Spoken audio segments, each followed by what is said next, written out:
Hallo, my naam is Melt en hierdie is die finale aflewering van Dis Hoe Dit Was. Nou voordat daar gesê word dat ons net op die negatiewe konsentreer, kom ons kyk na 'n paar positiewe goed wat hierdie jaar gebeur het. In Amerika het die realiteitstelevisiester en pruikdraer Donald Trump besluit hy gaan homself beskikbaar stel as die Republikeinse kandidaat vir die presidentsverkiesing.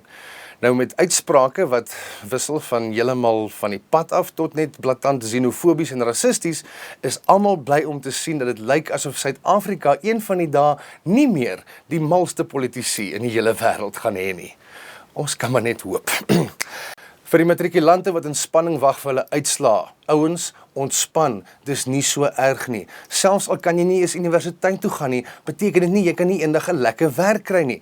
Daar's altyd 'n nice werk soos hoofingenieur by Prasa of hoofuitvoerende beampte van die SAIK.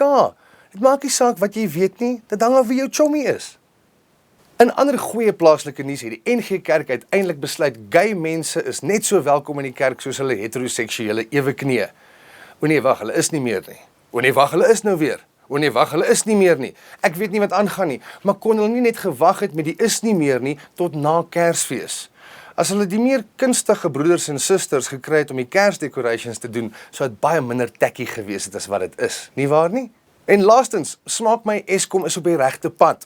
Na 'n jaar van sporadiese donkerte is die ligte nog aan en die masjinerie loop.